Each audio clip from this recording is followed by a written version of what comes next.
지난 시간에 이어서 오늘 예수님의 제자 시몬 베드로가 경험한 생애 사건을 통하여 우리 영적 교훈을 받고자 합니다. 예수님의 그 제자 중에 이 시몬 베드로는 아주 독특한 삶을 살고 또 하나님 앞에 주님 앞에 귀하게 쓰임을 받은 이 시몬 베드로입니다. 그 당시에 사진이 있었다면 더 좋지만 사진이 없기에 그분을 생각하면서 초상화를 그린 그 초상화 얼굴을 잠시 보여드리겠습니다. 화면이 작아서 괜찮습니까? 조금 이리저리 한번 뜯어보시기 바랍니다. 그 얼굴을 이렇게 보면 이 머리 스타일과 턱수염 뭐 이런 게 아주 늘 자유분방한 그런 머리 스타일이기도 합니다. 저처럼 이렇게 싹 빗어서 넘긴 게 아니고 아주 뭐 여기저기 흩어져 있는 것 같으면서도 또 활동적인 그런 인상을 주는 머리 스타일과 턱수염이고, 눈썹이라든지 코를 보면 조용한 스타일 아닌 것 같습니다. 코도 크고 눈도 아주 예민해 보이고 아주 그래서 활동적인 그 성격이 그 얼굴에 나타나 있습니다. 저보다는 훨씬 남성스럽죠? 저는 그 아버지 계통을 닮았으면 더 남자다울 텐데 어머니 계통을 닮아서 좀 이렇게 여성스럽습니다. 그냥 또 지나가는 말이고요. 어떻든 이 시몬 베드로의 그 모습과 인생의 삶 속에 우리가 이미 알고 있듯이 그는 감정의 폭이 큽니다. 감정의 폭이. 좋으면 그냥 막 소리치고 기분 나쁘면 그냥 가만히 있고 좋으면은 콧노래 부르고 나쁘면은 한숨 소리 나고 이러한 그 감정의 폭이 커서 변화가 심한 성격을 우리가 대하게 됩니다. 따라서 겉으로는 굉장히 강한 것 같으면서도 속으로는 아주 약한 사람. 먼저 말부터 하고 행동을 먼저 하면서 생각은 나중에 하는 사람으로 볼 수 있겠습니다. 어느 학자는 베드로의 생애를 이렇게 묘사했습니다. 그는 갈릴리 바다를 아주 잘 닮은 사람이다. 아마 성지순례 중에 이스라엘을 방문하는 사람들은 갈릴리에 가게 되면 보실 텐데 평소에는 아주 평온하고 고요하고 그처럼 참으로 모든 피곤을 풀어주는 휴양지 같은 아름다움을 느끼는 것이 갈릴리 바다입니다. 그런데 이 갈릴리 바다에 광풍이 불고 거센 불길이 일어나면은 걷잡을 수 없이 날뛰는 파도가 무섭게 나타난다고 합니다. 그러므로 이 학자가 말한 이 베드로의 인물 묘사는 아주 적절한 표현입니다. 우리는 이 베드로의 생애를 통해서 실제적이고 인간적인 면을 찾아보려고 합니다. 자, 베드로의 생애 속에서 나타난 중요한 사건들을 몇 가지로 추려해 보면, 첫째는 오늘 유인물에 보면 마태복음 4장 23절로 되어 있는데 정정합니다. 마태복음 14장 22절 33절입니다. 이 내용을 보면은 우리가 이미 교독했듯이 베드로를 주님이 바다 위로 걸어오게 하신 사건입니다. 예수님께서 5,000명의 떡의 이적을 베풀어 주시고 해지는 저녁 때에 제자들을 재촉하여 갈릴리 바다 건너편으로 앞서 배를 저어 떠나도록 했습니다. 제자들이 풍랑을 당하게 될 것을 아신 거죠. 심한 바람과 파도가 높아지면서 제자들은 있는 힘을 다해서 배를 저었습니다. 하지만 6시간이 지났는데도 육지에서 3, 4km밖에 떨어지지 않는 그러한 행진이었습니다. 거의 새벽에 가까울 쯤 예수님은 바다 물 위를 걸어서 제자들에게 가까이 오신 것입니다. 제자들은 배를 저어서 탈진된 상태에서 주님을 보게 되어서 그 거침없이 바다 위를 걸어오시는 주님을 유령이라고 소리쳤습니다.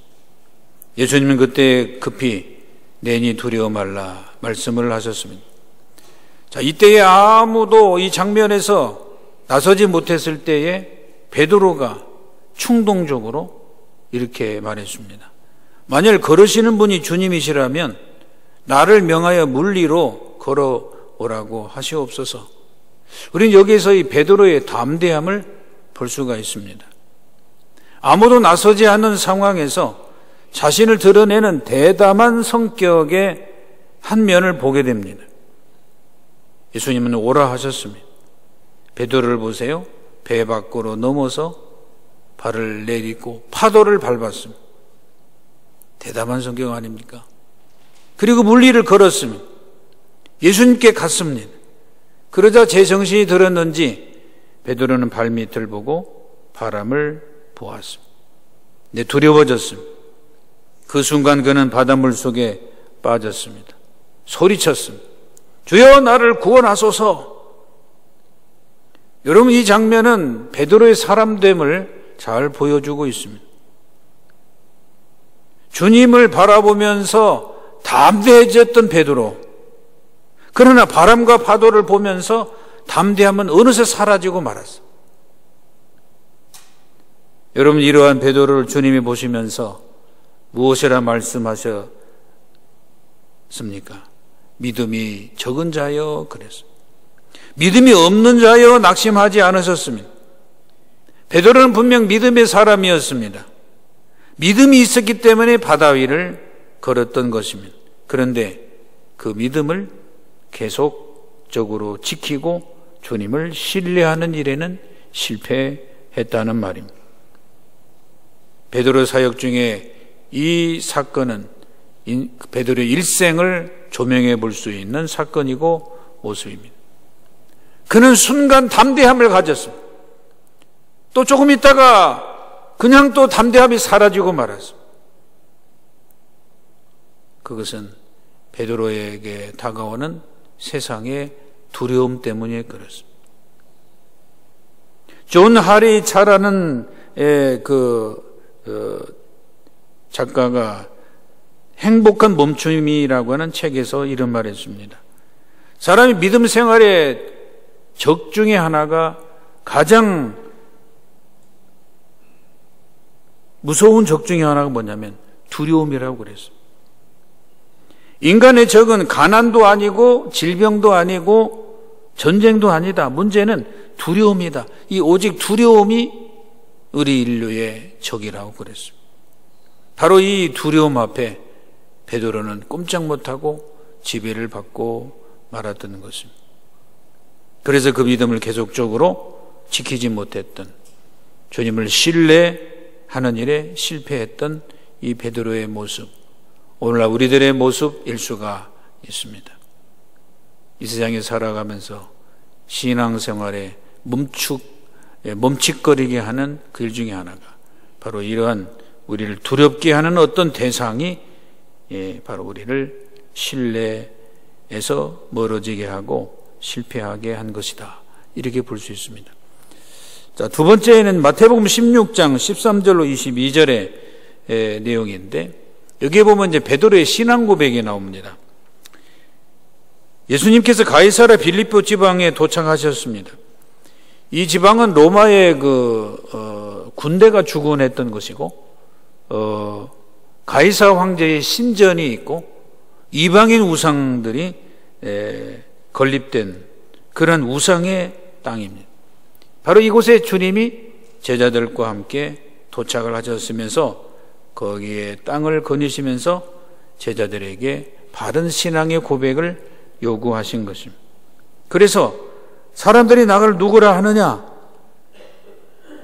이 험한 세상에서 예수님을 누구라 하느냐, 하나님을 대적하는 이방의 신상이 있는 그러한 곳에서 우리들의 신앙생활의 그 내용이 뭐냐, 이러한 질문들을 생각해 볼 수가 있는 것입니다. 사람들의 그 질문, 사람들의 답을 여러 가지로 살펴본 뒤에 주님은 제자들에게 되물었습니다. 그러면 세상에 그러면은 너는 어떠냐? 너희들은 나를 누구로 고백하느냐? 질문하신 것입니다. 다시 말하면 지나간 3년간 예수님과 함께 살고 동고동락했으며 삶을 나누는 제자들로서 그럼 예수를 누구라고 고백하느냐? 누구라고 생각하느냐? 하는 질문입니다. 바로 이 장면에서 베드로가 유명한 신앙 고백을 한 거죠. 주님은 그리스도시요 살아계신 하나님의 아들이시다 하는 신앙 고백을 했던 것입니다. 자, 우리들의 신앙생활도 1년, 2년, 10년 우리들의 삶을 거듭 살아갈수록 예수 그리스도에 대한 신앙 고백이 바로 여기에 균등하게 균형을 잡고 나가야 되는 것입니다. 바로 이 사실을 우리들에게 보여주고 있습니다. 여러분, 이 예수는 그리스도라고 하는 그리스도는 구약시대부터 기다려왔던 구세주 그리스도 메시아라는 말입니다.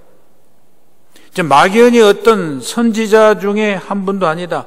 뭔가 기발한 생각과 세상의 그 여러 가지 일들에서 가장 귀중한 지식을 전해주는 그러한 분이 아니라는 말입니다.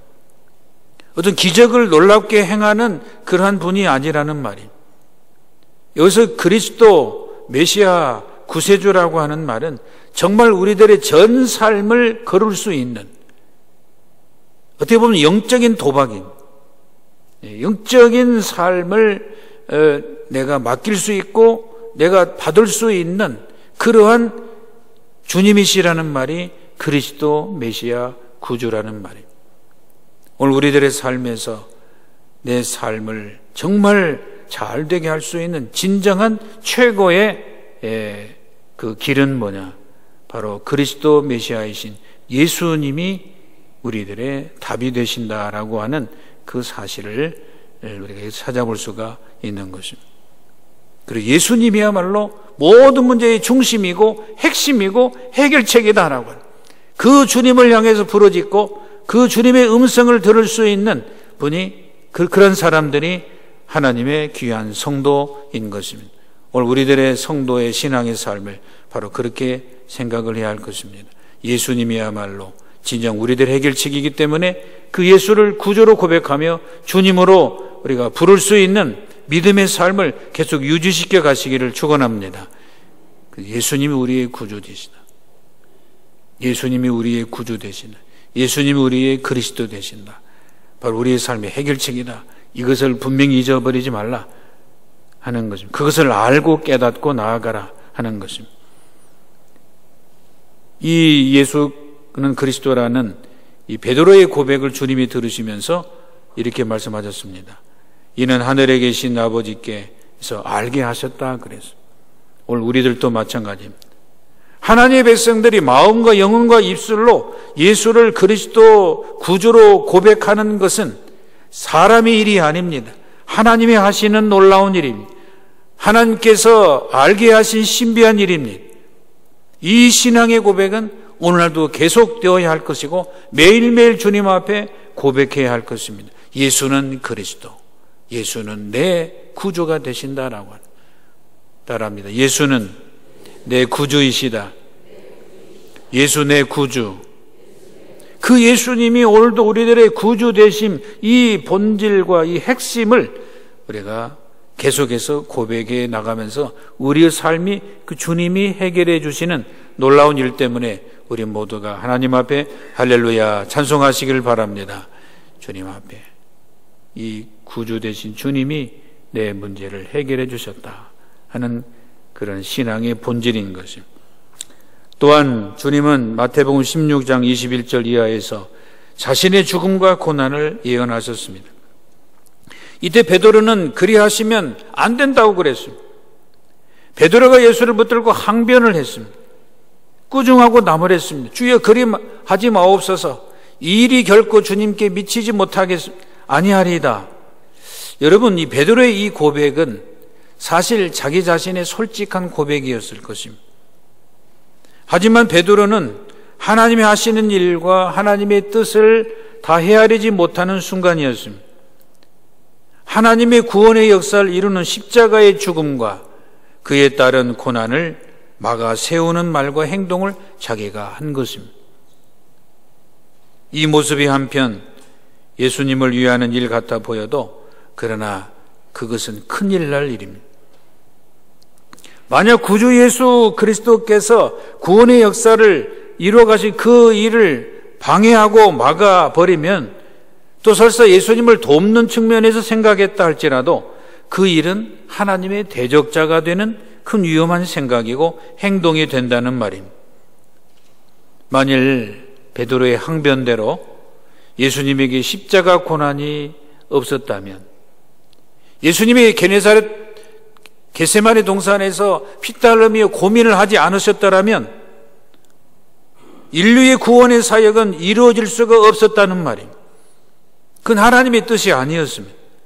결국 베드로는 자기를 위한다는 자기 감정에는 솔직했는지 모르겠지만 아직 하나님의 뜻을 받아들이지 못하고 있었던 것입니다. 그렇기 때문에 우리 신앙생활 가운데 이 감정 처리 문제, 이 감정의 문제를 우리는 참 유의하면서 조심하고 주의를 해야 할 것입니다. 이 감정에 따라서 하나님에 대한 축복과 하나님의 뜻이 내 안에 깊이 새겨지고 깨달아지고 은혜가 되는 반면에 이 감정 때문에 하나님의 뜻을 온전히 받지 못하는 일이 될 수가 있다고 하는 것입니다.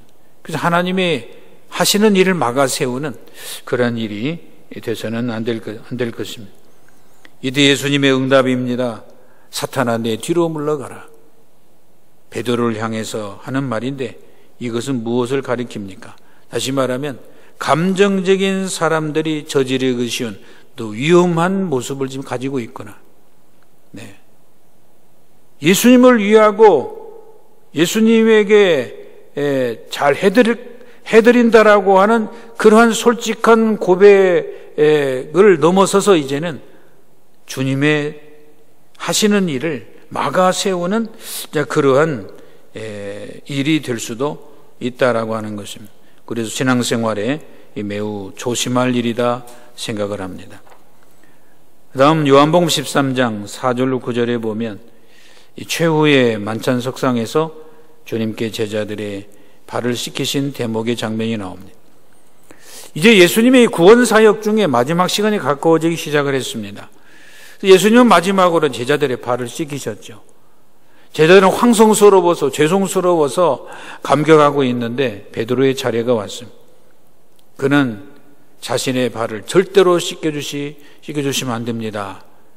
그런 베드로에게 예수님은 그러면 네 발을 씻기지 아니하면 너고 나하고 상관이 없다. 그런 말씀하니까 베드로는 조금 전 자신의 생각과 말은 잊어버리고 그러면 발뿐 아니라 손과 머리도 씻어 주옵소서 이렇게 요구를 합니다. 우리는 이 말씀에서 베드로가 얼마나 지금 자신의 감정에 따라서 민감한 사람인가를 알 수 있습니다.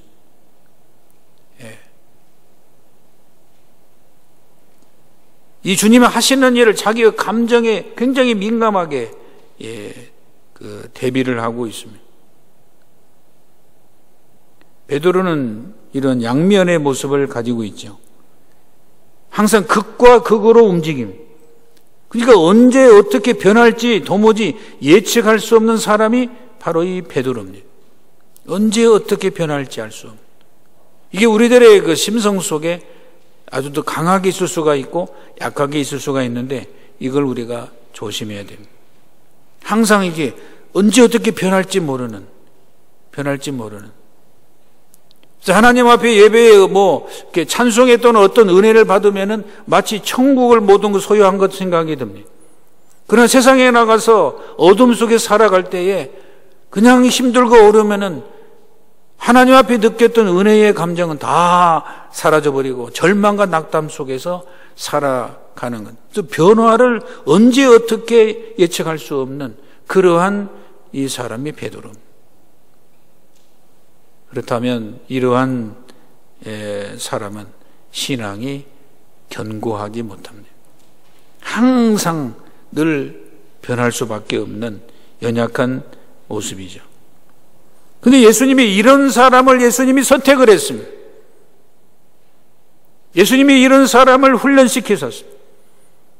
예수님이 이런 사람에게 기대를 걸었습니다. 예수님이 이런 사람들에게 가능을 걸어주셨습니다. 이상하죠? 적어도 하나님과 예수님은 사람을 다 잘할 텐데 사람보다 우리 자신보다 더 잘하는 우리 예수님이 이런 도대체 언제 어떻게 변할지 알 수 없는 그러한 베드로를 제자로 택하고 그 가운데 또 수제자로 택했습니다. 실패하고 좌절을 했습니다. 그런데 그러한 제자를 붙들어 일으키면서 여러분 예수님의 제자로 주님이 만들어 가시는 것을 보세요. 제자들을 그러면서 감동으로 이끌어 가시고 충격적인 감격을 불러 일으키시면서 우리의 삶을 다루어 가시는 여러분 주님의 모습을 보시길 바랍니다. 오늘날도 마찬가지입니다. 언제 어떻게 변할 수 있는 이러한 참 믿을 수 없는 나 자신을 주님이 우리를 택하셨습니다. 인간적인 모습 보면 주님 앞에 뭘 내놓을 수도 없는 우리 자신을 주님이 택해서 훈련시키고 기대를 거시고 가능성을 걸고 계시는 이 주님의 모습을 생각하면서 그 주님 앞에 믿음으로 살아가는 우리 자신의 모습, 감정의 사람 시몬 베드로를 다루시는 이 주님이 오늘날 우리들을 다루고 계십니다. 사랑으로 다루고 계십니다. 감정의 사람들, 연약한 감정의 사람들을 다루고 계시는 주님 앞에 오늘도 감사하면서 주님 앞에 늘 찬양의 고백을 하면서 살아가시길 바랍니다. 나 같은 죄인 살리신 주님의 은혜 놀랍습니다. 305장 반주 좀 해주시면 우리 1절만 2번 같이 좀 부르겠습니다. 나 같은 죄인, 예수님이 선택하실 수도 없는, 기대를 걸을 수 없는 나 자신을 불러서 훈련시키고 계시고 감동으로 역사하신 주님 앞에 여러분 찬양하십시다.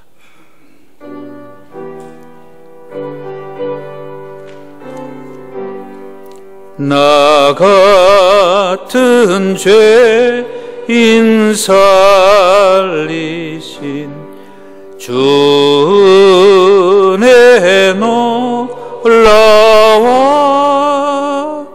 잃었던 생명 찾았고 광명을 얻었네. 나 같은 죄인 살리신 주의 놀라와 잃었던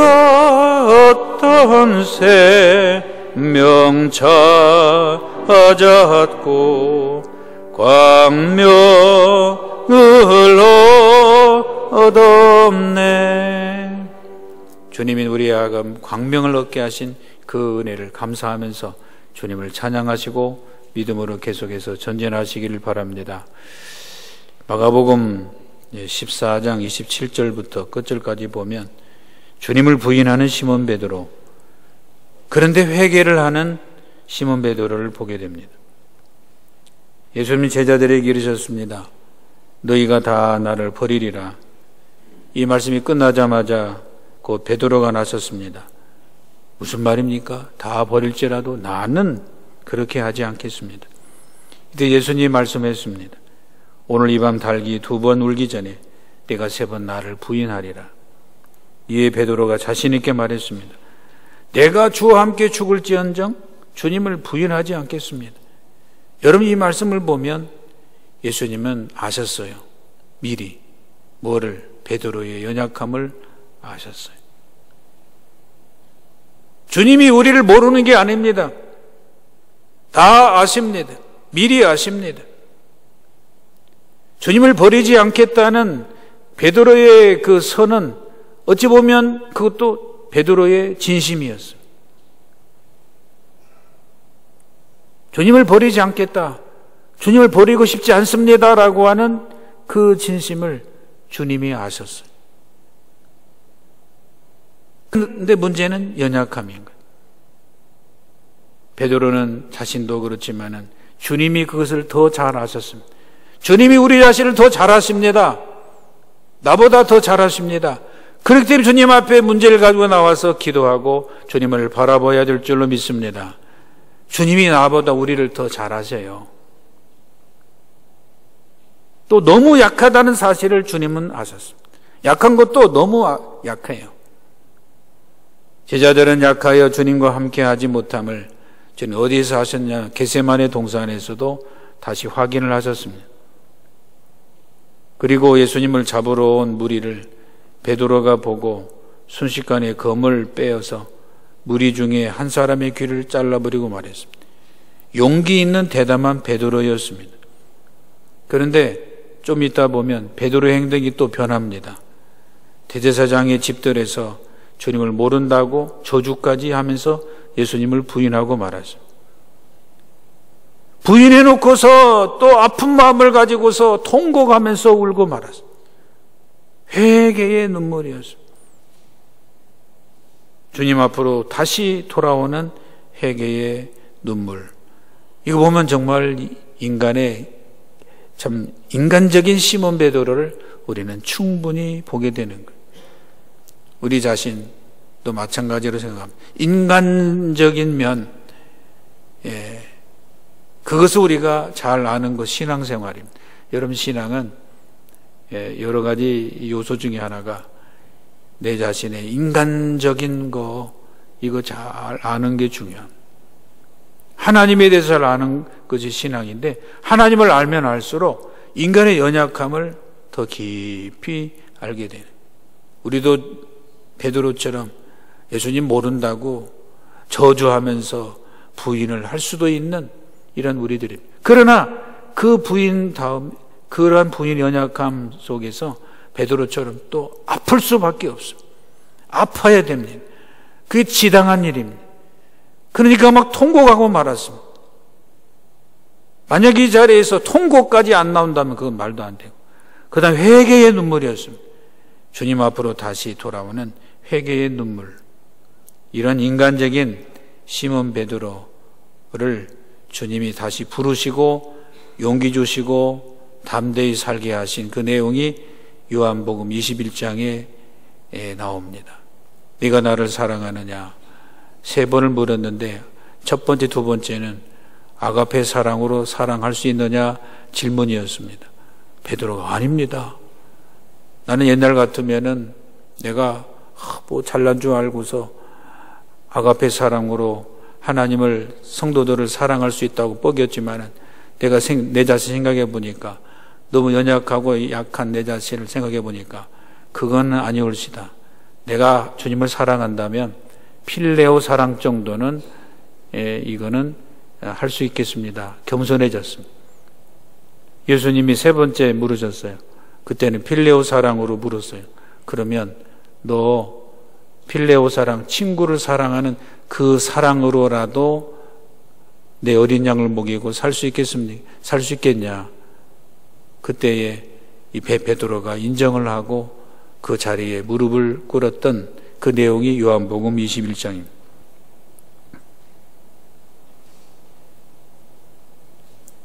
그러한 이 사랑을 이제 우리들에게 주시면서 확인시켜 주시고, 그 사랑을 가지고 다시 한번 우리를 일어나게 하신, 우리를 일어나게 하신, 너무 하나님 천사 같은 수준에서 우리를 일어나게 하시는 게 아니고 아주 바닥의 인생으로 살아가는 그 자리에서 우리를 조금씩 힘을, 용기를 주셔서 일어나게 하시는 이 하나님의, 이 주님의 사랑의 모습을 우리가 보았습니다. 그러므로 우리는 남은 생에 주님의 사랑을 가지고 또 주님을 위해서 헌신하고 희생하는 우리의 삶을 살아서 주님을 기쁘시게 하고 우리 신앙이 더욱더 활발하게 움직이는 귀한 오늘날 이 시대의 또 제자들이 되어야 할 것입니다. 말씀을 줄이겠습니다. 베드로의 사역은 이러한 가운데서 연약하고 부족한 모습이었지만 성령에 충만한 용기 있는 담대해진 생애로 그가 달라져 갔습니다.